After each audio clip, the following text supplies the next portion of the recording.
여러분 반갑습니다. 여러분들을 지금 이 자리에서 보러 하니 너무 제가 지금 반가워요. 왜냐하면 밖에는 비가 주룩주룩 내리고 있습니다. 여러분들의 아침을 무겁게 만들고 몸을 축 늘어뜨리게 만들고 또 우산을 피게 만들어서 옷을 적시게끔 만들기까지 여러분들을 방해하지만 그 비를 뚫고 여러분들은 다 이곳에 오신 거 아닙니까? 그죠? 뭐 하기 위해서 오셨어요? 예배하러. 그죠? 예배하러 이 자리에 나온 여러분들이 제가 너무 이렇게 반가운 것 같아요. 그래서 우리 자유산 한번 이렇게 인사하면 좋겠습니다. 너무 보고 싶었습니다. 이렇게 한번 해볼까요? 너무 보고 싶었습니다. 저 진짜 보고 싶었습니다. 일주일에 1시간밖에 안 됐지만 너무 전 이 시간이 기다려지는 것 같습니다. 여러분들과 함께 정말 하나님을 찬양하고 예배하는 시간이 정말 저는 기쁘거든요. 여러분들도 저와 같은 마음일 줄 믿습니다. 아멘. 저는 지지난주에 하나님의 부르심에 대해서 한번 얘기했던 적이 있어요. 잘 기억하시죠? 하나님의 부르심에 대해서 이야기를 했고요. 사도 바울에 대해서도 이야기를 했습니다. 나를 누군가가 불러준다는 거, 그 부르심, 그 이야기를 했었는데 부르심이 얼마나 나의 인생 가운데 큰 영향력을 미치고 큰 힘을 가지고 있는지는 제가 얘기를 해줬단 말이죠. 예를 들어서 나를 누군가가 불러줬을 때 그 사람이 대단하다면 우리 인생이 똑같이 대단해진다는 걸 제가 이야기했단 말이에요. 그런데 여러분은 누가 여러분들을 부르셨습니까? 아무도 나를 안 불렀는데 이렇게 생각할 수도 있지만 여기에 이 자리에 앉아 있는 것도 여러분들이 부르심이 있어서 온 거예요. 그걸 믿어야 됩니다. 누가 부르셨어요? 하나님께서 여러분들을 이 자리 가운데 부르신 거죠. 예배하러 나오기 위해서 하나님은 여러분들을 불러주셨단 말입니다.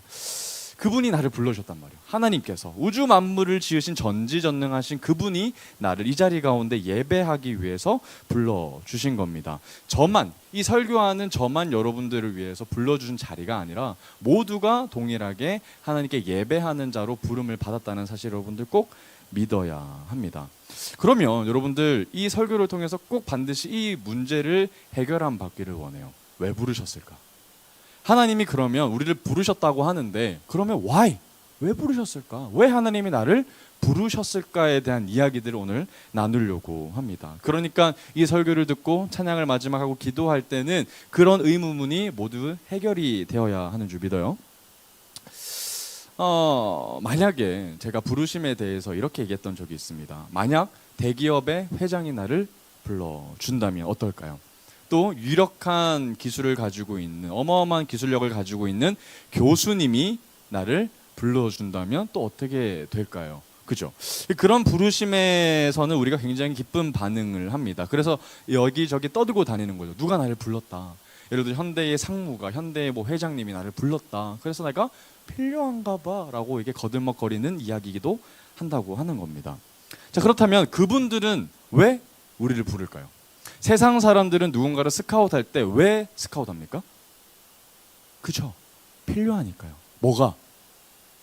어떤 특정한 사람의 능력과 재능이 필요하기 때문에 나는 그 사람을 부르는 거예요. 자, 예를 들어 축구로 얘기를 들어볼게요. 축구 시즌이 지금 있기는 한데, 자, 여러분 감독이 어디 팀에 가서 유망주를 스카웃합니다.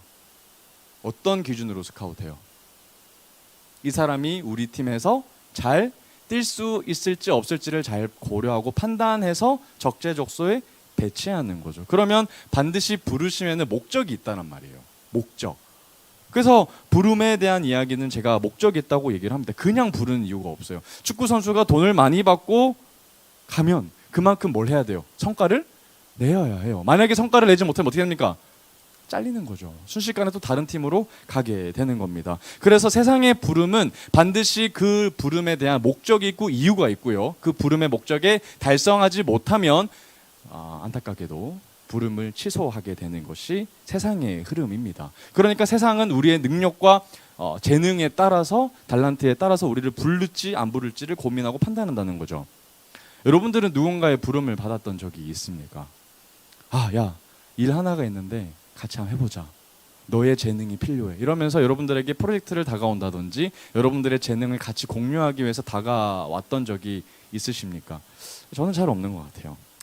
저는 특별한 재능도 없고 능력도 별로 없어서 그런 제안을 받지 못했습니다. 그래서 콜링을 받은 사람들은 그걸 자랑할 만한 충분한 자랑이 되는 거예요. 얼마나 자랑스럽겠습니까? 이렇게 사람한테도 콜링을 받으면 기분이 진짜 좋아요. 누군가가 나를 필요로 한다는 사실이 진짜 기분이 좋거든요. 특히 남자들이 그렇지 않습니까? 결혼을 하게 되면 남편들이 여자들이 하는 이야기가 굉장히 중요해요. 언어가 진짜 중요하단 말이에요. 근데 남자들은 되게 사랑해라는 이야기보다는 당신이 나에게 너무 필요해라는 이야기가 더 사랑을 받는다고 느껴진다고 합니다. 예를 들어서 아내가 이제 남편한테 얘기를 하는 거죠. 충분히 자기가 할 수 있음에도 불구하고 이제 못을 박는데 남편한테 얘기하는 겁니다. 여보, 내가 못질을 하려고 하니까 너무 무서워. 힘도 안 되는 것 같고 혹시 여보가 할 수 있을까? 그럼 남자도 어떻게 해요? 나는 힘이 없어. 할 수 있을까? 이렇게 하는 사람이 있어요?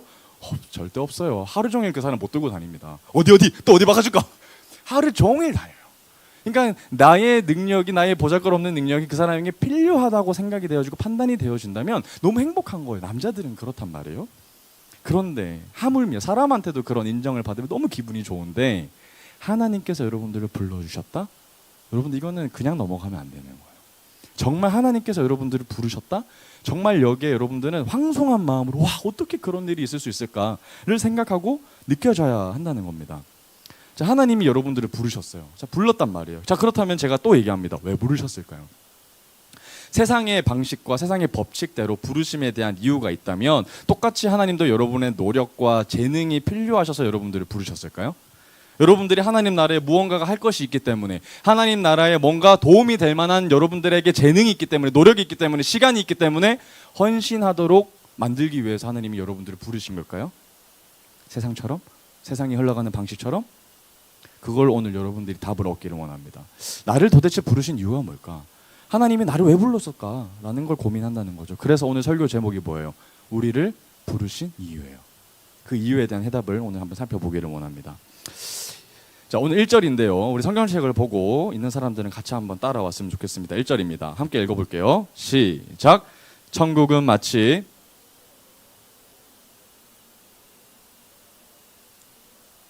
자, 오늘 본문은 지금 누가 얘기하고 계시는 것 같아요? 예수님이 직접 오늘은 본문에서 얘기를 하고 계십니다. 1절이 어떻게 시작합니까? 천국은 마치. 여러분이 천국을 가보신 분이 계십니까? 없죠. 죽어서야 가는 곳입니다. 죽어서야 예수 그리스도의 보혈의 능력으로 말미암아 우리는 천국에 이를 수 있게 되는 거죠.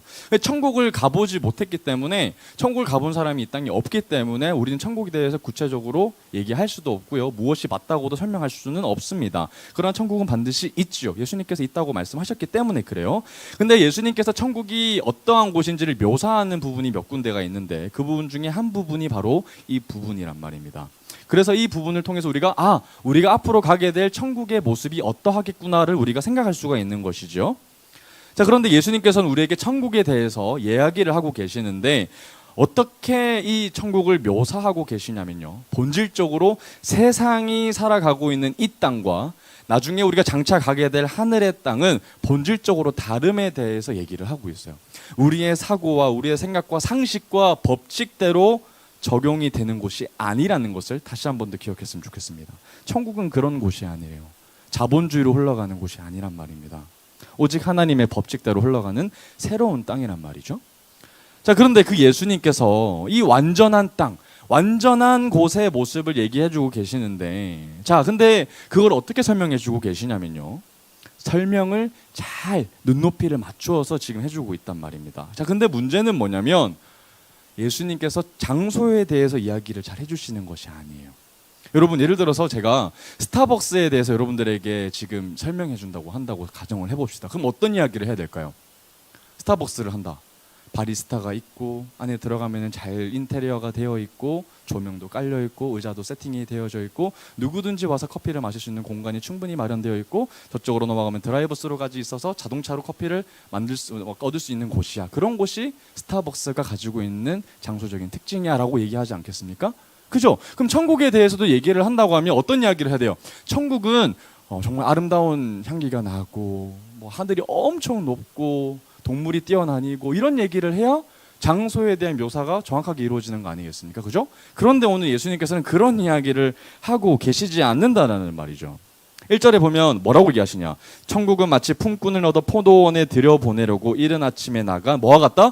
집주인과 같다. 여러분, 장소를 설명하는데 사람으로 묘사합니다. 이게 이상한 거예요. 장소를 설명하려면 장소에 대한 특징을 얘기해야 되는데 그렇지 아니하고 사람으로 설명을 합니다. 사람.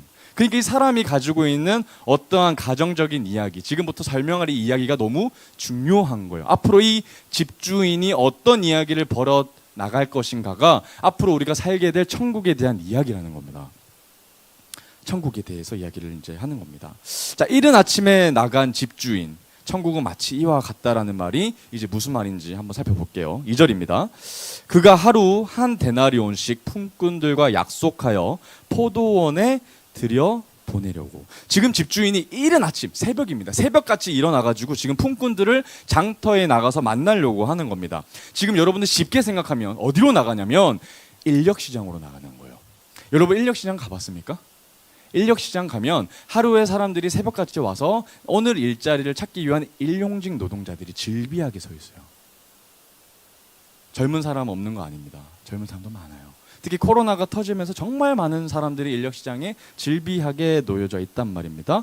당시도 마찬가지죠. 당시는 농경사회, 목축사회였기 때문에 농터의 일자리가 찾기 위해서 오늘의 품삯을 위해서 일용직 노동자로 일했던 사람들이 정말 많았었거든요. 지금도 마찬가지인 것처럼 그 당시도 그랬던 겁니다. 그래서 이 집주인이 자기 포도원에서 일할 노동자를 찾기 위해서 지금 인력시장으로 이른 새벽에 나가고 있는 겁니다. 공짜로 데리고 오는 게 아니라 품삯을 주게 되는 거죠. 정당한 노동의 대가를 지불하기로 합니다. 그 삭시 얼마라고 지금 나와 있어요? 2절에 보면 하루에 몇 데나리온? 한 데나리온. 지금의 기준으로 보면 여러분들 하루 일값, 노동값이라고 생각됩니다. 하루, 일당.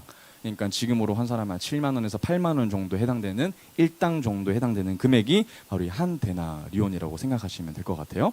그러니까 농부들 페이가 하루 벌고 하루 먹고 사는 정도의 양을 지금 이 집주인이 지불하겠다는 거죠. 그래서 그 사람들과 어떻게 하는 거예요? 지금 약속하는 거예요. 계약하는 겁니다. 너희가 지금 오늘 내 포도원에 가서 일을 열심히 하고 퇴근을 하면 내가 몇 데나리온을 주겠다. 한 데나리온을 너에게 주겠다. 그래서 계약을 하고 너희들이 동의를 하면 뭐 하는 거예요? 가서 일하는 거예요. 정당하게 노동의 대가를 지불하고 그에 대한 상응한 노동의 값을 받는 거죠. 삭스를 받는 겁니다. 하루 살아갈 수 있는 생활비를 벌기 위해 모여있는 사람들을 데리고 온 거죠. 자, 여러분들이 지금 집주인이라고 한번 생각해 봅시다. 여러분들이 집주인이에요. 여러분들에게 지금 포도원이 있어요. 여러분들은 다 저와 같이 가난해서 포도원이 없지만 집주인은 포도원이 있단 말이에요. 어마어마한 포도원이 있어요. 자, 그러면 여러분들이 지금 아빠 아들이야. 지금 이제 관리를 해야 되는 역할이 여러분들에게 있어. 그래서 여러분들이 혼자 일할 수가 없으니까 여러분들이 지금 인력시장 가가지고 내 포도밭에 일할 사람들을 찾으러 갔어요. 어떤 사람을 뽑겠어요? 여기 있는 사람들을 다 데리고 갈 필요는 없어요. 왜? 내가 다 삭스를 줘야 되니까. 월급을 줘야 되잖아요. 그러니까 어떤 사람을 데리고 가요? 한정적인 사람을 데리고 갈 텐데 그 사람들은 정예 일꾼만 데리고 갈 겁니다. 동의해야 안 해요? 일 못한 사람들 데리고 간 사람들이 있어요? 절대 없어요. 건강해 보이고 튼튼해 보이고 이런 사람들을 나의 포도원에서 일할 노동자로 데리고 갈 거란 말입니다. 그래서 오늘 이 집주인은 그런 사람들을 데리고 가려고 이제 이른 아침 가장 먼저 일찍 발탁되어 있는 정예 일꾼들을 데리고 자기 포도원으로 데리고 가는 겁니다. 억지로 데리고 가는 게 아니에요. 정당하게 약속을 하고 지금 데리고 가고 있는 겁니다. 저는 시골에 살았기 때문에 포도를 가꾸는 게 얼마나 힘든지 알고 있습니다. 포도나무가 어떻게 자랄까요, 여러분? 포도는 덩쿨 거예요. 그래서 포도가 이렇게 나무가 자라면 한 요만큼 자라나는 나무가 있어요. 그리고 조금 더 큰 나무는 요 정도 자라거든요. 근데 이 나무가 덩쿨로 쭉 자라면 그걸 계속 따줘야 돼요. 또 묶고 또 묶고 그러면은 허리를 숙여서 그 포도나무를 하나씩 따야 된단 말이에요. 따는 역할도 이렇게 허리가 정말 아파요. 아작납니다, 진짜. 그래서 포도를 따는 사람들은 젊은 사람들이 없어요. 대부분 할머니가 따십니다. 그래서 허리가 다 굽어 계신 이유가 왜 굽은지는 딱 일하는 거 보면 알 수 있어요. 그뿐만입니까? 흙도 파야 되지, 거름도 줘야 되지, 냄새나는 퇴비도 줘야 되지, 잡초도 뽑아야지. 그리고 병충해를 방지하기 위해서 또 신문지도 감싸주는 여러 가지 일들을 거기 해줘야 된다는 겁니다. 얼마나 많은 일이 있는지 몰라요. 특히나 이제 여름이잖아요. 얼마나 농부들이 힘들겠습니까? 정말 쉽지 않습니다. 그럼에도 불구하고 이 사람들이 일하는 이유가 뭐예요? 오늘 열심히 일하면 퇴근할 때 뭘 준다? 삭수 준다는 거예요. 한 데나리온을 받는다는 거예요. 그래서 열심히 묵묵히 일할 수 있는 겁니다. 오늘도 내가 열심히 일하면 집에 있는 아내와 그리고 노부모와 내 가족, 내 자식들을 먹일 수 있는 돈이 주어진다는 거죠. 열심히 일을 하게 되는 겁니다. 자, 여기까지는 굉장히 일반적인 스토리예요. 자, 여기서부터 문제가 시작이 되는 겁니다. 자, 그런데 3절 한번 볼게요. 3절 보면 또다시 집주인이 움직입니다. 3절 한번 볼게요. 3절 뭐라고 나와 있냐면 또 제3시에 나가보니 장터에 놀고 서 있는 사람들이 또 있는지라. 여러분 상식적으로 한번 생각해 보십시오.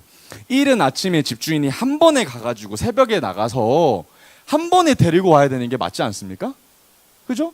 열심히 지금 농부들이 자기 밭에서 일을 하고 있어요. 그런데 또 시간이 지나고 나서 한 번이 이 사람 집주인이 또 인력시장에 가는 거예요. 인력시장에 또 갔더니 누가 있다? 또 사람들이 있다는 거예요. 그 사람들은 어떤 사람들이에요? 어떤 사람들일까요? 선택받지 못한 사람들이에요. 누구에게? 집주인들에게. 내가 일하고 싶지만 부름을 받지 못한 사람들이에요. 그래서 그 시간까지 거기에 하염없이 기다리고 있었던 사람들입니다. 여러분 제3시라고 하면 지금으로 기준하면 오전 9시예요. 여러분 인력시장에 오전 9시에 가보신 적이 있어요? 저는 인력시장 많이 가봤거든요. 인력시장에 보통 몇 시에까지 가야 되는 줄 알아요? 새벽 5시예요. 5시에 가면 사람들이 쫙 질비해 있습니다. 그리고 9시 되잖아요. 없어요. 뭐 9시는 뭐 없. 6시만 돼도 사람들 없습니다. 다 이미 끝났어요. 배치가 끝났단 말이에요. 그리고 그때 배정되지 못한 사람도 어떻게 해요? 집으로 가야 돼요. 일이 끝났거든. 그런데 거기서 기다리는 사람들이 있어요. 왜 기다릴까요? 행여나 갑자기 빵꾸가 나서 추가적으로 사람을 모집할 때 그때 내가 땜빵 되겠다라는 거예요. 그래서 기다리는 사람들이 실제로 있어요. 그래서 8시, 9시까지 기다리는 사람들이 진짜 있단 말이에요. 이 사람들도 마찬가지죠. 혹시나 하는 마음으로 나를 또 누군가가 데려다 주지 않을까, 또 누군가가 나를 불러주지 않을까 하는 마음으로 기다렸던 겁니다. 그 사람들을 향해서 집주인이 또 가는 거예요. 또 가는 겁니다. 기다리는 사람들에게 가는 거예요. 그 사람들도 똑같이 새벽에 온 사람들이, 그 사람 늦게 온 사람들 아니거든요. 그 사람도 똑같이 새벽 5시에 와서 기다린 사람들이에요. 나를 뽑아주고자 하는 마음으로 기다렸던 사람인데 뽑히지 않았던 거죠. 안타까운 이야기인 겁니다. 그 사람들도 다 가족이 있어요. 그 사람들이 쉽게 가지 못하는 이유가 뭘까요? 집에. 왜 집에 못 갈까요? 오늘 내가 못 벌면 집에 있는 처자식이 뭐 하기 때문에? 굶기 때문에 그래요. 하루 먹고 하루 벌고 계속 반복하는 사람들, 일용직 노동자들에게는 이 일이 너무 중요한 거예요. 그러니까 집에 갈 수가 없는 거죠. 왜냐하면 집에 빈손으로 가면 뻔하게 굶을 게 뻔하니까 어떻게 집에 가겠습니까? 편하게. 그 자들에게, 그 인력시장에 떠돌이처럼 서 있는 선택받지 못한 사람들에게 집주인이 또 다가가는 거예요. 4절입니다. 뭐라고 하냐? 그들에게 이르되 너희도 포도원에 들어가라. 너희도 포도원에 들어가라. 내가 너에게 상당하게 주리라 하니 그들이 가고. 그냥 공짜로 데리고 가는 게 아니에요. 또 너에게 뭐 하겠다? 내가 정당한 삭스를 주겠다. 상당한 금액을 너에게 지불할 테니까 그냥 나 믿고 포도원은 너희들도 들어가 하니 그들이 뭐 했더라? 들어갔다는 거예요. 얼마나 반가웠겠어요. 오늘 집에 허탕 칠 뻔했는데, 오늘 내 처자식들이 굶을 뻔했는데 집주인이 또다시 나타나가지고 나를 데리고 가서 삭스를 주네? 얼마나 감사했겠습니까? 기쁜 마음으로 벌떡 일어나 가는 거예요. 끌려가는 게 아니라 자발적으로 가는 겁니다. 그런데요, 집주인은 여기서 멈추지 않아요. 5절입니다. 5절에 보면 제6시와 제9시에 또 나가 그와 같이 합니다. 제6시면 낮 12시면 정오입니다. 제9시면 오후 3시입니다. 여러분 새벽 5시에 인력시장에 가서 앉아 있는데 한번 싹 이 기업에서 노동자를 데리고 갑니다. 그런데 갑자기 어느 한 기업의 회장이 9시에 또 옵니다. 그리고 사람을 또 데리고 갑니다. 그리고 또 12시에 와서 또 데리고 가요. 그리고 또 몇 시에 왔다? 3시에 또 와서 또 놀고 먹고 있는 사람들을 또 데리고 가는 거예요. 이상하죠? 이상한 겁니다. 계속해서 집주인은 반복해서 인력시장을 찾고 또 거기서 일 없이 먹고 있는 사람들을 데리고 가서 자기 포도원으로 데리고 가고 있는 겁니다. 근데 여기서 또 끝나지 않아요. 6절입니다. 6절에 보면 이렇게 나옵니다. 제11시에도 나가 보니 서 있는 사람들이 또 있는지라. 이르되 너희는 어찌하여 종일토록 여기 서 있느냐. 여러분 제11시면 오후 5시입니다. 퇴근 시간이 오후 6시예요. 오후 5시에 부름을 받았다. 이 말인 이동하는 시간까지 고려하고 장비까지 딱 잡는 시간 딱 치면 놔야 돼요. 집에 가야 돼요. 그러니까 정상적으로 일을 할 수 있는 사람들이 아니라 5시면 아무런 영양가가 없는 사람들이란 말이에요. 근데 그 사람들에게 어떻게 우리가 삭스를 주고 자기 포도원으로 데리고 갈 수 있겠습니까? 그 사람들 이동하는 시간 딱 장비 딱 들면 퇴근하자 이렇게 되는 거예요. 그럼 그 사람은 삽 한 번 들고 돈 받는 거죠. 말도 안 되는 겁니다.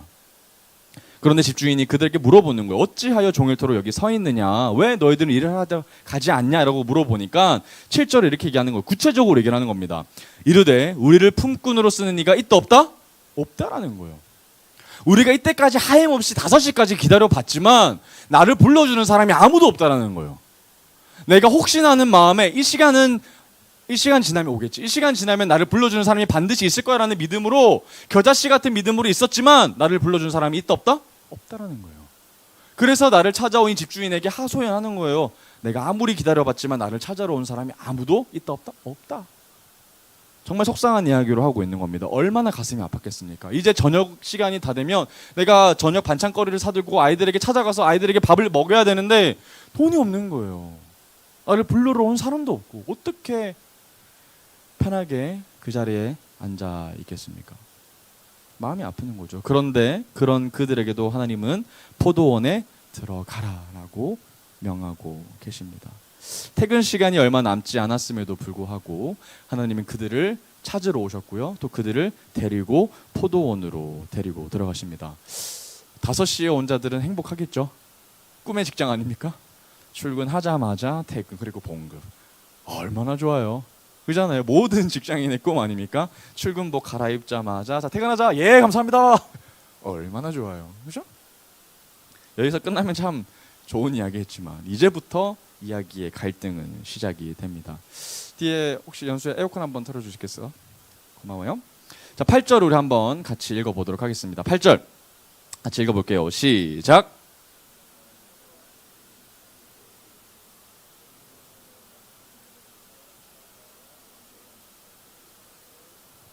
자 이제부터 갈등이 시작되면 잘 보세요. 자 내가 열심히 일을 했어. 자 새벽같이 온 사람도 있고 9시 온 사람도 있고 12시 온 사람도 있고 3시에 온 사람도 있고 5시에 온 사람들이 어울러 가지고 지금 포도원에 같이 뭉쳐져 있는데 6시가 되니까 땅땅땅땅 땡 울리면서 자 퇴근하자라는 이야기를 하고 있고요. 그리고 오늘에 대한 품삯 정당한 노동의 대가를 이제 받는 시간인 겁니다. 받는 시간이에요. 자 근데 어떤 상황이냐? 자 나중 온 자로부터 8절 보면 나중 온 자로부터 시작하여 먼저 온 자까지 삭슬 주라 이렇게 명하고 계십니다. 나중 온 자는 몇 시에 온 사람들이에요? 5시에 온 사람들. 5시에 와서 삽 한번 들어보고 끝난 사람들로부터 지금 서서 돈을 주고 있는 겁니다. 그리고 마지막은 누구다? 새벽같이 온 사람이 제일 열심히 일하는 사람한테 마지막으로 돈을 준다는 거예요. 그 상황이 지금 벌어지고 있는 거예요. 자 근데 지금 9절에 보면 자 제 11시 5시입니다. 5시에 온 자들이 와서 지금 얼마씩 받고 있어요? 한 데나리온씩 받고 있단 말이에요. 자 여러분 한 데나리온은 하루 열심히 일해서 받는 하루 일당입니다. 그죠? 이 돈이면 나도 먹고 살고 내 아내도 먹고 살고 노부모도 먹고 살고 자녀까지 생계를 책임질 수 있는 하루 일당이에요. 근데 그 일당을 삽 한번 들었다가 놓은 사람들에게도 지금 하고 있는 거예요. 주고 있는 거예요. 여러분들 회사에 다니고 있는 사람들은 공감될 겁니다. 내가 출근하자마자 퇴근을 하는데 나한테 월급을 주면 어떤 기분이 들어요? 아 물론 좋지. 너무 좋지만 실제로 그런다고 생각해봐요. 불안해요. 이상해요. 여러분 쉽게 그 돈을 받을 수 있습니까? 아무것도 내가 안 했는데 옆에 있는 사람들이 뻘뻘 땀 흘리면서 일하고 있는 거 뻔히 아는데 일 하나도 안 했는데 내가 다 서 있더만 주인이 와가지고 수고했다 하면서 딱 돈을 주는데 하루 일당을 주는 거예요. 일한 시간 1시간 채 안 되는데. 그럼 여러분들은 주니까 일단 받겠죠. 어떤 마음으로 받겠어요? 아 내가 열심히 일했으니까 받아야지 라는 마음으로 받습니까? 어떤 마음이에요? 이 생각이 들어야 정상이에요. 아 왜 줍니까? 나는 받을 자격이 없는데 왜 나에게 이 돈을 주십니까? 이게 정상적인 반응이에요. 맞죠? 동의하시죠? 그리고 주신다면 정말 황송하게 받아야 돼요. 너무 감사합니다. 어떻게 저한테도 이런 돈을 주십니까? 제가 아무것도 한 것이 없는데 어떻게 나에게 이런 돈을 주십니까? 라는 반응이 나오는 겁니다. 여러분, 그들은 장비를 한 번도 들어본 적이 없을 정도로 시간이 너무 짧았단 말이에요. 1시간의 정도만 포도원에 있었던 사람들입니다. 너무 감사하죠. 그런 사람들에게도 돈을 똑같이 주니까요. 포도원으로 오기 전까지만 해도 그들은 정말 절망적인 상태였어요. 1시간의 골든타임이었단 말이에요. 1시간 있으면 나는 모든 업장은 마무리가 되고 나는 어쩔 수 없이 집으로 가야 됩니다. 돈 한 푼 없이. 그런데 1시간 마감 딱 됐을 때 집주인이 와서 포도원으로 데리고 가고 장비 한 번 들었는데 딱 돈을 주는 이 상황이 얼마나 큰 은혜로 다가왔겠습니다. 우리는 이거를 이해할 수 없는 선물, 하나님의 선물, 은혜라고 얘기를 하는 겁니다. 그래서 은혜를 받을 때는 우리는 황송한 마음으로 하나님께 나아가야 되는 거예요. 어떻게 받을 자격이 하나도 없는데 나에게 이런 선물을 주십니까? 거저 주는 거죠. 거저 주는 거예요. 이 사람들도 다 똑같이 새벽 4시에 온 사람들입니다. 늦게 나온 사람들이 아닙니다. 5시에 일터에 온 사람도 다 새벽 5시에 일찍 간 사람들이에요. 왜 안 뽑혔을까요, 이 사람들? 왜 안 뽑혔을까요? 사진 한번 보여주시겠어요? 여러분들 인력시장 가본 적이 잘 없을 것 같아서 제가 사진을 가지고 왔어요. 인력시장 가보면 정말 와, 이거 신세계입니다. 나 가봤다, 인력시장. 아무도 안 가봤죠? 가보셨어요? 인력시장 쉽지 않아요. 정말 쉽지 않아요. 저 코로나 때 제가 가봤거든요. 와, 진짜 저는 코로나 때 젊은 사람들이 얼마나 많은지 장난 아니에요. 쉽지 않았습니다. 새벽 5시에 가니까 사람들 질비하게 서 있더라고요. 그런데 안 뽑히는 대부분의 사람들은 상대적으로 초보자, 일을 해본 적이 없거나 경험이 없거나 신발도 일반 운동화를 신고 온 사람들, 그리고 힘이 약해 보이고 그리고 능력도 없어 보이고 백도 없어 보이는 초라해 보이고 늙은 사람들은 잘 안 뽑아갑니다. 건강한 사람들 뽑아간단 말이에요. 그래서 건장한 옷을 딱 건장한 몸을 가지고 있고 튼튼한 딱 건설화 이런 신발을 신는 사람들, 그리고 옷에 페인트 좀 묻어져 있는 사람들을 잘 뽑아갑니다. 그리고 건설 반장한테 돈을 좀 주면 자기는 정기적으로 일을 잡아주는 또 뒷거래가 있어요. 백이 있으면 또 쉽게 잘 뽑혀갑니다. 그런데 이런 일이 이제 비일비재하단 말이죠. 그런 5시까지 인력시장에서 대기하는 사람들, 다음 사진 한번 보여주시겠습니까? 그 시간까지 일을 하러 가지 못하는 할아버지들은 계속 전광판을 바라보고 있어요. 또 다른 기업에서 필요한 사람들을 요청할 때까지 기다렸다가 가는 겁니다. 그러면 기업의 사장들이 와요. 기업의 총무 같은 사람들이 오거든요. 그러면은 대부분 존댓말 하지 않습니다. 저는 한 번도 존댓말을 들어본 적이 없어요. 엄청 함부로 대합니다. 그리고 반말로 하지요. 그러면서 미장 5명이 있다고 갈 사람 손들라고 합니다. 그러면 고민하다가 하면 늦었어요. 이미 5명 다 손들어가지고 다 뽑아갑니다. 그랬더니 저 차례 왔는데 자, 벽돌 날라야 되는데 벽돌 하니까 벽돌이 힘들 것 같거든요. 그래서 제가 안 갔어요. 그러다가 정말 반가운 소리가 들렸습니다. 신호수 2명. 여러분 신호수가 뭔지 압니까? 차가 공사를 하고 있을 때 신호수 다 알고 있죠. 이렇게 차 안내해 주는 사람들이란 말이에요. 자, 그래서 멈췄다가 가세요 이렇게 하는 사람들 상대적으로 꿀 받는 사람들이거든요. 그래서 제가 신호수에 번쩍 손을 들었는데 됐을까요? 안 됐을까요? 안 됐어요. 자, 그래가지고 저는 제초로 갔단 말이죠. 그래서 군대에서 배웠던 경험을 사가지고 뭔지 알죠? 그렇게 제초로 이제 갔습니다. 그런데도 불구하고 대부분의 사람들은 자기가 동의해서 자기가 지원해서 가는 거예요. 그런데 그마저도 선택되지 못한 사람들이 있어요. 일을 하러 왔지만 가지 못하는 사람들이 있어요. 그 사람이 누굽니까? 노인들이에요. 노인들도 진짜 적이 많거든요. 근데 노인들은 잘 뽑아가지 않는단 말이죠. 여러분들이면 뽑아가시겠습니까? 안 뽑는단 말이죠. 5시까지 그냥 그런 분들은 하염없이 앉아있는 거예요. 그냥 앉아있는 거예요. 절망적인 상태로. 오늘도 난 허탕치겠지. 오늘도 나의 아내와 나의 사랑하는 처자식들은 굶겠지 하면서 얼마나 가슴 아파하면서 그 자리를 졸이면서 기다리고 있겠습니까? 그런데 집주인이 그 사람들에게 찾아와서 포도원으로 가자는 거예요. 가자. 그리고 시간이 딱 되니까 품삯을 주는 거예요. 여러분 여기서 한번 잘 보십시오. 내가 정말 포도원을 어떤 목적에서 잘 가꾸기 위한 목적이었다면 이 사람들 언제 불러야 됩니까? 무조건 이른 아침에만 불러야 돼요. 똑같이 한 데나리온씩 주는데 어떻게 5시에 사람을 부릅니까? 손해잖아요. 그러니까 하나님은 처음부터, 집주인은 처음부터 포도원을 관리하는 것이 주 목적이 아니었다는 겁니다. 아시겠어요? 포도원이 주 목적이 아니었다니까요. 자, 10절. 자, 문제가 이제 시작되는 겁니다. 자, 5시에 온 사람들은 그렇게 하나님께 감사함으로 갔는데 10절 한번 볼게요.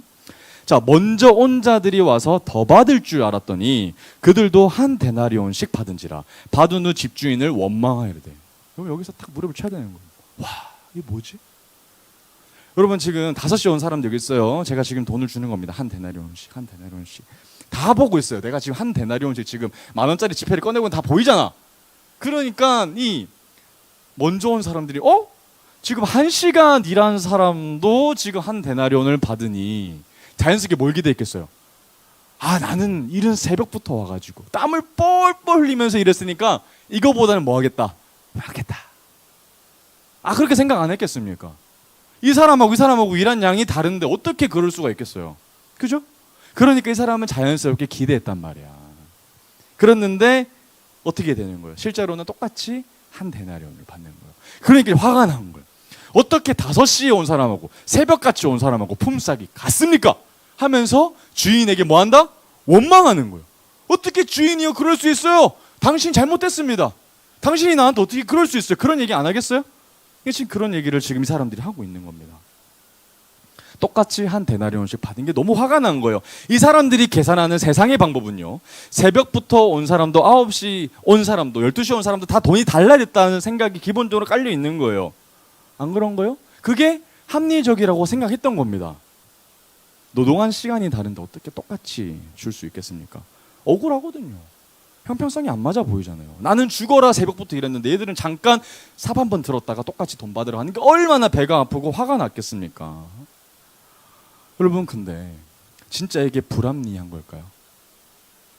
진짜 억울한 걸까요? 진짜 집주인에게 나의 원망함을 드러내 보여도 되는 걸까요? 아닙니다. 11절입니다. 11절 같이 읽어봅니다. 자, 나중 온 이 사람들은 1시간밖에 일하지 아니하였거늘 그들을 종일 수고하며 더위를 견딘 우리와 같게 하였나이다. 지금 불만을 토로하고 있어요. 1시간밖에 그들은 일할 일도 안 했는데, 아니 1시간도 일 안 하고 장비만 잡았다가 손 뗐는데 어떻게 나와 같게 할 수 있습니까? 불만을 토로하는 겁니다.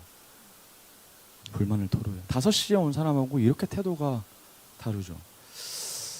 더 달라는 겁니다, 돈을. 그러니까 5시에 온 사람들은 한 데나리온 주면 3시에 온 사람들은 한 2데나리온 정도 주고 12시 정오에 온 사람들은 한 3데나리온 정도 주고 그 다음에 춘차적으로 줘서 나 새벽에 온 사람들은 5데나리온 정도면 적합해 보인다는 거예요. 그게 공평하고 그게 형평성에 맞다라고 지금 얘기하고 있는 겁니다. 그렇게 납득이 될 정도로 계산해서 나에게 정당한 몫을 달라는 거예요. 왜 이렇게 열심히 집주인에게 얘기합니까? 내가 열심히 일했다는 거거든요. 내가 새벽같이 일어나서 땀을 뻘뻘 흘리며 태양볕 아래서 열심히 일했다는 거예요. 그러니 나는 열심히 일한 대가를 받을 만한 자격이 있다는 겁니다. 누구에 비해서? 5시에 온 사람에 비해서. 열심히 노력했고 열심히 했고 땀을 흘렸다는 겁니다. 그래서 당신에게 이렇게 원망해도 되고 더 추가분을 요구해도 된다는 거예요. 이렇게 따지는 거죠. 그런 노동자에게 주인은 침착하게 이렇게 대답을 합니다. 13절 14절인데요. 다 같이 큰 목소리로 한번 읽어봅니다. 시작.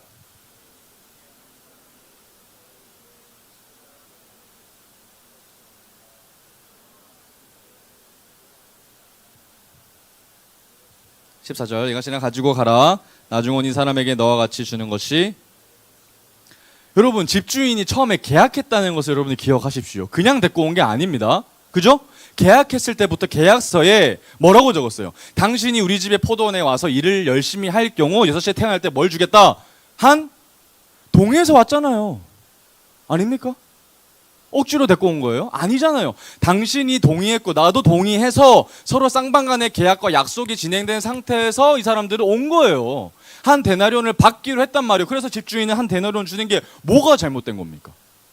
그잖아요. 문제는 5시에 온 사람도 한 데나리온을 받았다는 문제지 내가 한 데나리온을 받는 것은 문제가 아닌 거예요. 맞죠? 그런데 이 사람은 마치 내가 한 데나리온을 받은 것이 문제가 있는 것처럼 지금 주인한테 얘기하고 있는 겁니다. 자, 그렇다면 14절에 이 문제를 해결해 주고 있는 거예요. 왜 5시에 온 사람들은 그럼 한 데나리온을 똑같이 줬느냐? 뭐라고 얘기하고 있습니까? 14절에 누구 뜻이다? 내 뜻이다. 내 마음이다. 여러분, 이 질문 앞에, 이 대답 앞에서 여러분들은 어떤 대답으로 또 반박하겠습니까? 할 대답이 있어요? 없어요. 왜 그럴까요? 입이 있으면 반박해 보십시오. 내 뜻이다 라고 했을 때 여러분들 또 한번 반박해 보십시오. 아무리 똑똑한 사람이라도 이 대답 앞에 얘기할 수 있는 이야기는 어떤 이야기도 없어요. 왜 그럴까요? 본질적으로 존재가 다르기 때문이에요. 본질적으로 존재가 달라요. 무슨 말이냐? 자, 지금 한 데나리온 받은 사람들은 상대적으로 건강한 사람들이에요. 5시에 온 사람들은 상대적으로 건강하지 못한 연약한 사람들입니다. 자, 어쨌든 상관치 아니하고 한 데나리온을 받은 이 건강한 새벽에 온 사람들도 내일이 되면 또 뭘 해야 돼요? 또 일하러 나가야 됩니다. 또 인력시장에 가서 누군가가 또 나를 불러주기를 뭐 해야 돼요? 기다려야 돼요. 그런데 이 집주인은 기다릴 필요 있어 없어요? 없어요. 그게 차이입니다. 그게 차이예요. 창조주와 피조물의 본질적인 차이가 바로 여기서 나오는 거예요. 창조주가 내 마음과 내 뜻이라고 한다면 피조물은 할 말이 없는 거예요. 나는 또 내일 가서 인력시장에 가서 또 누군가의 부름을 기다려야 하는 사람이지만 집주인은 그렇다 안 그렇다? 안 그렇다는 거예요. 집주인은 데리고 오는 사람, 집주인이 기다리는 거 봤습니까? 없는 거예요. 그래서 이 대답 앞에서 누구도 얘기할 수가 없는 겁니다. 본질적인 차이란 말이죠. 그리고 다시 한 번 더 말씀하시는 거예요. 내 것을 가지고 내 뜻대로 할 것이 아니냐. 맞죠? 내가 선함으로 네가 악하게 보느냐. 내가 선하니까 네가 나를 악하게 보니? 이 말 앞에서 또 어떤 이야기를 할 수가 있겠습니까? 내 것을 내 마음대로 사용하는데 누가 반박을 하겠어요? 그저 우리와 같은 사람들은 품삯, 삭군이란 말이에요. 하루에 삭스를 받고 일을 하는 사람들이잖아요. 그런데 나에게 일거리를 주고 돈을 주는 사람 앞에 어떻게 내가 항변을 하겠습니까? 노동자가 무슨 말을 하겠어요? 그리고 나서 예수님은 이야기를 마치시고 중요한 말씀 우리에게 빵 하고 던지시는 거예요. 이때까지 한 이야기가 바로 이 이야기를 하고자 하는 마음으로 하신 겁니다. 우리 16절입니다. 다 같이 한번 큰 목소리로 읽어봅니다. 시작. 이와 같이 나중된 자로서 먼저 되고 먼저 된 자로서. 여러분, 지금 예수님이 딱 한마디 하시는 거예요. 이 말씀을 하시려고 지금 이렇게 장황한 스토리를 여러분들에게 지금 하고 계시는 거예요. 천국이 뭐 같다? 이와 같다라는 거예요. 천국이 마치 이른 아침에 노동자를 데리러, 품꾼을 데리러 포도원으로 데리고 나가려고 하는 아버지의 마음과 같다. 그런데 이 상황과 현실 속에서, 이야기 속에서 5시에 온 자들과 이른 아침에 온 자들의 차이가 분명히 있었어요. 그죠? 그러면서 마지막에 뭐라고 말씀하시는 거예요? 오늘의 16절입니다. 나중된 자로서 먼저 되고 먼저 된 자로서 나중된다. 여러분, 이 성경 구절은 대부분의 교회 안에서 금기된 이야기입니다. 왜 그런지 아세요? 불편하거든. 이 이야기를 즐겨 듣는 사람 아무도 없습니다. 특히 누가 그럴까요? 장로님, 권사님, 중직자들 대부분 그래요. 왜요? 그 사람들은 먼저 된 자기 때문에 그래요. 저도 그렇고요. 그뿐만입니까? 먼저 내가 복음을 들은 사람들은 대부분 먼저 온 사람들이에요. 다 이른 아침에 온 사람들이란 말이에요. 모태신앙 다 그래. 모태신앙들은 이 이야기를 듣고 불편하단 말이죠. 내가 먼저 왔는데 내가 나중되는 거야? 그리고 나중된 자들은 하나님 또 먼저 가는 거야? 이런 이야기에 어떻게 기존 모태신앙들과 중직자들과 저는 어떻게 기쁜 마음으로 받아들일 수가 있겠습니까? 그런데 그게 포인트가 아니에요. 오해입니다. 그 오해 때문에 수많은 사람들이 이 말씀을 외면해 왔는데 그게 아닌 겁니다. 점검해야 됩니다. 자, 지금 새벽에 집주인에게 선택받은 이른 아침에 먼저 뽑힌 자들은 건강한 자들이에요. 남성성이 강하고 힘이 있고 능력이 있는 사람들입니다. 일 잘하고 젊고 능력 있는 사람하고 똑똑 또릿하고 그런 사람들을 먼저 우선적으로 가져갔단 말이죠. 그런 애들이 새벽에 집주인에게 불려왔을 때 어떤 마음이었을까요? 당연히 뽑힐 만한 이유가 있기 때문에 뽑혔다고 생각했을 거예요. 맞아. 난 이 사람들에 비해서 능력도 있고 힘도 있고 남성이고 좀 일도 해봤고 그러니까 내가 뽑혔겠지라는 마음으로 온 거예요. 자, 뽑힌 이유를 누구에게 두고 있어요? 나에게 두고 있는 거예요. 가장 먼저 뽑힌 사람들은 뽑힌 이유를 나에게 두고 있는 거예요. 그런데 이유가 나에게 있는 거예요? 아니에요.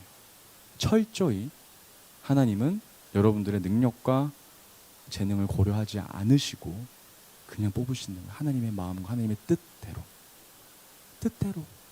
그러니까 하나님께서 여러분들을 선택하시고 부르시고 먼저 이 자리에 복음을 듣게 하신 이유는 여러분들이 잘나서도 아니고 여러분들이 능력에서 여러분 특출나서도 아니에요. 다시 말합니다. 여러분들은 그냥 한없이 하나님의 은혜를 받고 먼저 복음을 들은 사람들이에요. 그게 새벽에 뽑힌 자들이 가져야 할 마음이었죠. 근데 그렇지 않고 그들은 자기에게 원인을 찾았어요. 아, 내가 능력이 있고 나에게 달란트가 있고 내가 무엇인가 노력해서 내가 수고와 헌신을 했기 때문에 뭔가 하나님께 큰 대가를 받는 것이 마땅하다라고 생각을 하는 겁니다. 근데 그거 아니거든요. 그런데 나에게 이런 은혜를 주신 가장 큰 하나님에 대한 사랑을 가장 크게 느꼈던 사람들은 아이러니하게도 가장 먼저 뽑힌 사람들이 아니라 누구다? 가장 늦게 온 사람들인 거죠. 이 사람들은 원인을 철저히 누구에게 돌렸던 거예요? 자기가 아니라 나는 너무 연약한 거죠. 나는 늙고 힘도 없고 아무도 나를 알아봐주지 않는데 그런데도 불구하고 하나님이 나를 데리고 가시는 거예요. 그리고 능력이 없어서 아무 일도 못했는데 포도원에 갔다라는 그 한 이유만으로 나는 정당한 삭스를 받고 있는 겁니다. 황송한 마음으로. 태도가 달랐겠죠? 똑같이 한 데나리온을 받지만 이 사람은 이렇게 받았을 거예요. 어떻게 나에게 이런 돈을 주실 수 있어요? 그러면서 점점 뒷손도 가고 얼굴 찡그러지면서 마지막은 짝다리 짚고 이게 뭡니까?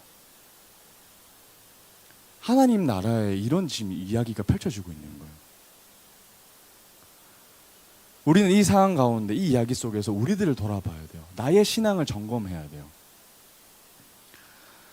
이 이야기를 통해서 누가 떠올려야 되냐면 탕자 이야기가 여러분 떠올라야 됩니다. 돌아온 탕자 이야기를 알고 계시죠? 아버지를 떠나서 자기의 인생대로 살아가려고 했던 탕자 이야기가 있습니다. 근데 어쨌든 그 사람은 자기의 모든 잘못을 깨닫고 회개하고 다시 돌아와요. 아버지의 집으로 돌아옵니다. 근데 문제는 집에 누가 있었어요? 집에 있는 탕자가 있는 거예요. 아들이 둘째 동생이 돌아왔다는 사실을 전혀 기뻐하지 않고 샘내죠. 그리고 아버지가 기뻐함으로 첫째 아들에게 살진 송아리를 잡으라고 명령하지만 잡지 않습니다. 왜? 나에게는 한 번도 이런 일을 하지 않았는데 어떻게 집 나가서 아버지의 돈 흥청망청 쓰다가 돌아온 이 아이에게 아버지의 모든 재산을 또 줄 수 있겠습니까? 라고 삔또가 상해서 얘기한단 말이에요. 그 모습이 집에 있는 탕자의 모습이 바로 오늘 나온 가장 먼저 부름을 받은 자, 새벽에 불러짐을 받은 자, 이 모습인 겁니다. 모태신앙으로 자란 여러분, 여기 계신 분들은 아마도 새벽에 온 사람들일 거예요. 하나님 앞에서 내가 누리는 이 삶과 기쁨이 너무 이제 당연시 된 거죠. 습관적으로 예배를 드리고 내가 얼마나 예배를 많이 드리고 얼마나 내가 이야기를 많이 듣고 하나님에 대한 이야기를 얼마나 많이 알고 있고 이런 이야기가 여러분들의 머릿속에 싹 스쳐 지나갈 겁니다. 내가 신앙의 연수가 얼마나 됐는데 내가 은혜를 지금 누리고 있지만 은혜를 은혜로 여기지 않고 있는 무뎌짐, 영적 무감각함이 나에게 지금 있는 겁니다. 그래서 똑같이 나에게 은혜가 주어지지만 어떤 한 사람은 하나님께 정말 감사하는 마음으로 황송한 마음으로 주님 어떻게 나에게 이런 은혜를 베풀어 주실 수 있으십니까? 라고 반응을 하는가 반면에 점점점 허리가 곧아지면서 결국은 짝자리가 되어서 어떻게 하나님 나에게 이것밖에 못 줍니까? 라고 얘기하는 새벽에 부름을 받은 노동자처럼 우리의 모습이 바뀌어지고 있지는 않은지 한번 돌이켜봐야 한다는 거예요. 하나님은 여러분들에게 다 은혜를 은혜로 주시지만 그 은혜를 은혜로 여기지 않는 건 우리의 문제인 거죠. 더 많은 데나리온을 바라고 있는 겁니다. 왜 그런 거죠? 내가 열심히 일했거든요. 내가 교회를 이렇게 다니고 내가 하나님을 열심히 기도하고 있는데 어떻게 나의 삶 가운데 한 데나리온밖에 주지 않을 수 있습니까? 라고 따지는 거예요. 그렇게 하면 안 되는 거죠. 은혜입니다. 우리가 하나님과 동행할 수 있다는 거, 그건 은혜인 거거든요. 근데 우리가 은혜를 은혜로 여기지 아니하고 살아가고 있다는 게 우리의 죄 때문에 그런 겁니다. 우린 끊임없이 자기를 돌아봐야 돼요. 여러분, 제가 얘기하고 있는 16절 먼저 된 자가 나중되고 나중된 자가 먼저 된다, 이 말은 여기서 처음 나온 이야기가 아닙니다. 바로 20장 바로 앞절에 보면 또 나와요. 27절, 우리 마태복음 19장 27절 한번 봅니다. 뭐라고 나오냐면 자, 이에 베드로가 대답하여 이르되 보소서 우리가 모든 것을 버리고 주를 따랐사온데 그런즉 우리가 무엇을 얻으리이까라고 얘기합니다.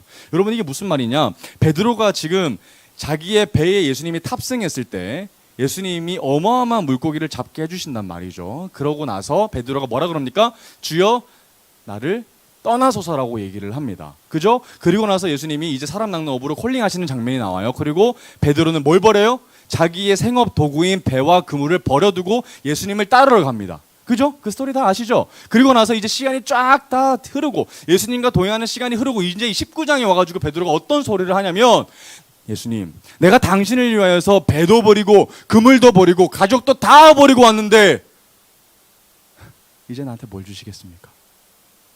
이 베드로 헛소리하고 있는 거예요. 내가 당신을 위해서 다 버리고 왔는데 그럼 당신은 나에게 무엇으로 채워주시겠습니까? 비교도 안 되는 데나리온 따지고 있는 거 아닙니까 지금? 나에게 몇 데나리온을 주시겠습니까?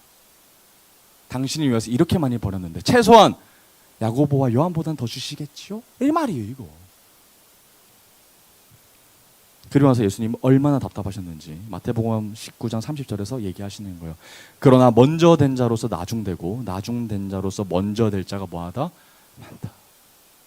베드로 보면서 얘기하고 계시는 거예요. 그리고 나서 오늘에 대해서 너무 애들이 세상의 가치관과 방식에 잠식되어 있으니까 천국은 그렇지 않은 곳이라고 지금 설명해 주고 계시는 거예요. 여러분, 우리가 예수님을 쫓아가고 있는데 예수님을 닮아가려고 애쓰고 있는데 우리가 원하는 건 예수님이 가지고 있는 능력입니까? 예수님이 가지고 있는 은혜입니까? 아니면 예수님 자체입니까? 어떤 사람은 이런 이야기를 했어요. 하나님의 가장 큰 적은 사단이 아니고 하나님이 우리에게 주신 선물이다. 이런 얘기를 한 적이 있어요. 하나님이 주신 선물에 우리는 집착하는 거예요. 하나님이 주신 은혜에 집착하는 거예요. 근데 그게 아니라 우리는 하나님 자체를 원하는 거잖아요. 아버지가 자기 아들에게 건담 로봇을 사들고 왔는데 아들이 건담만 보고 아버지를 보지 않는다고 생각해봐요. 그거 진짜 슬픈 거거든요. 아버지 자체를 원하는 거와 아버지의 능력을 바라보는 건 전혀 다른 이야기입니다. 근데 그런 실수를 우리가 저지르고 있는 거죠. 우리가 하나님이 주신 선물에 눈이 멀어버린 거예요. 하나님이 가지고 있는 능력이 눈이 멀어버려서 이 이른 아침에 일하러 온 노동자들처럼 나의 노력과 수고와 헌신이 더해지면 하나님께서 나에게 갚아주실 거라는 정당한 몫을 주실 거라는 생각을 하고 있는 겁니다. 베드로가 그랬던 것처럼 말이죠. 여러분, 제가 다시 여러분들에게 물어보고 싶어요. 하나님이 왜 우리를 부르셨습니까? 왜 부르셨다고 생각해요? 제가 아까 얘기했잖아요. 포도원에 정말 포도원을 포도원답게 꾸미길 원한다면 집주인은 모두 이른 아침에 사람들을 데리고 왔어야 했어요. 그러나 9시도 데리고 왔고 12시도 데리고 왔고 3시도 데리고 왔고 심지어 퇴근 1시간 전인 5시에 있는 사람들까지 자기의 포도원으로 데리고 왔단 말이죠. 그러면 그 목적은 포도원을 잘 가꾸기 위함이 아니라 뭐가 목적이에요? 포도원으로 데리고 오기 위함이에요. 아멘. 포도원에 데리고 와서 포도원을 열심히 가꾸도록 노동을 주기 위해서가 아니라 세상 가운데에서 고와 같이 살아가고 있는 당신들에게, 우리들에게 하나님은 자신의 집으로 데리고 오시는 거예요. 그게 하나님은 여러분들을 향한 목적인 겁니다. 이게 천국의 이야기인 거예요. 세상의 흐름과 세상의 법칙과 완전히 다른 거죠. 하나님은 여러분들을 부르신 이유가 세상은 그런 거예요. 세상은 당신을 부른 이유가 당신의 노력과 재능과 달란트를 바라고 부르지만 하나님이 여러분들을 부르신 이유는 당신들의 재능과 노력과 헌신이 아니라 당신 자체를 원하시는 거예요. 당신 자체를. 와서 아무것도 안 해도 돼요. 그냥 하나님 안에 거하는 게 너무 중요한 거죠. 그 기쁨을 누리기를 하나님은 원하시는 겁니다. 그런데 교회에 계속 있다 보면요, 은혜는 점점 사라지고 내가 뭔가를 했다는 나의 공로가 자꾸 드러나는 거예요. 내가 뭔가도 하고 내가 뭔가도 하고 내가 열심히 시간도 투자하고 내가 예배를 이렇게 잘 지키는데 은혜가 사라지는 거예요. 은혜가 사라지는 이유는 내가 커져서 그렇습니다. 나의 뭔가가 공로가 들어가고 나의 노력이 들어가고 내가 헌신이 되고 시간을 이렇게 쓰는데 아니요. 하나님은 여러분들에게 그런 걸 원하지 않습니다. 얼마나 여러분들에게 일을 많이 하는지 그런 걸 원하시는 것이 아니란 말입니다. 하나님이 여러분들에게 은혜를 주실 때, 하나님이 여러분들을 불러주실 때, 아, 나는 부름을 받을 자격이 없어. 그걸 깨닫고 하나님께 황송한 마음으로 주님 어떻게 나한테 이런 이야기를 해주실 수 있으십니까? 어떻게 나한테 이런 은혜를 주실 수 있으시고 어떻게 내가 이 시간 가운데 예배당에 앉아서 주님을 예배할 수 있는 권한을 나에게 주신 것입니까? 라고 황송한 마음으로 주님 앞에 나아가고 엎드리며 나아가는 거지, 짝다리 짚으면서 어떻게 나한테 이럴 수 있어요? 라고 얘기하는 게 신앙이 아니라는 거예요. 내가 열심히 이렇게 기도하고 있는데 어떻게 기도 응답이 안 되고 어떻게 나에게 이럴 수가 있고 어떻게 나에게 이런 상황과 현실이 벌어지고 있나 라고 짝다리 짚으면서 하나님께 따질 게 아니라는 거죠.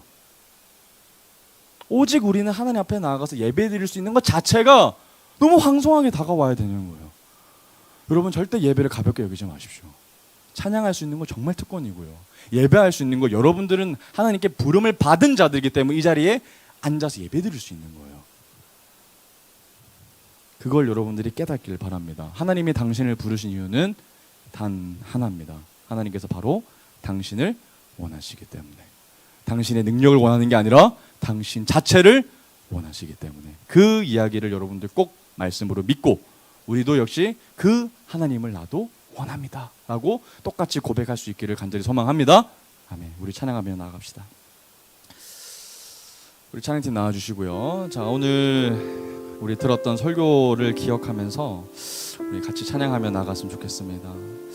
나를 부르신 주, 난 자격이 없고 연약하고 너무나도 아무런 보살 것이 없는, 능력 없는 나지만 하나님께서 나를 불러주셨고, 그리고 하나님은 나를 원하시고 계십니다. 그 나를 원하시는 하나님 앞에 우리의 마음과 또 정성과 뜻을 다하여서 우리 찬양하며 나갔으면 좋겠습니다.